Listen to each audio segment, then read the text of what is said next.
সেমাই খেতে আমি ভীষণ ভালোবাসি। তো আজকে আমি ভাবলাম সেমাই রান্না করি। আর আমি কিভাবে সেমাই রান্না করি সেটা আপনাদের সাথে আজকে শেয়ার করব। তো আমি প্রথমে সেমাই ঘি দিয়ে ভালো করে ভেজে নিচ্ছি। তো আমার নতুন আরেকটি ভিডিওতে আপনাদের ওয়েলকাম করছি।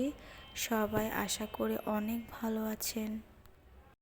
যারা আমার ভিডিওটি দেখছেন তারা অবশ্যই আমাকে ফলো এবং সাবস্ক্রাইব করে দিবেন।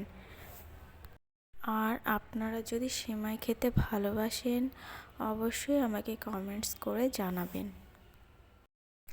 তো আমার সেমাইটা ভাজা অলমোস্ট ডান, খুব ভালো করে ভেজে নিয়েছি। এখন আমি নিয়েছি পরিমাণ মতো লিকুইড মিল্ক, জাল করে নিয়েছি এবং দিয়ে দিচ্ছি পরিমাণ মতো চিনি এবং সামান্য লবণ। আর দিয়েছি কয়েক পিস কিশমিশ এবং এলাচ। দেন আমি আমার ভেজে রাখা সেমাইটা দিয়ে দিলাম।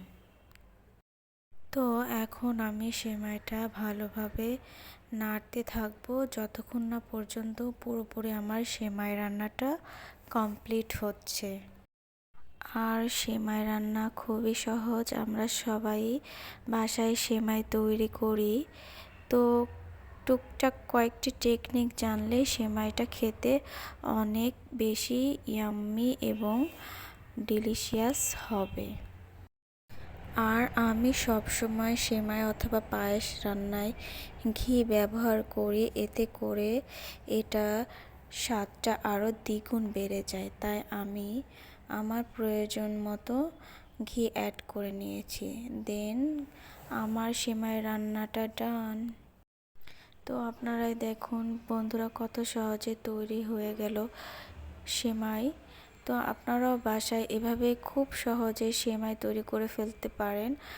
আর আপনারা চাইলে এর উপর আপনাদের পছন্দ মতো বাদাম দিয়ে, কাজু বাদাম অথবা কাঠবাদাম দিয়ে এটা পরিবেশন করতে পারেন। সম্পূর্ণ ভিডিওটি দেখার জন্য অসংখ্য ধন্যবাদ।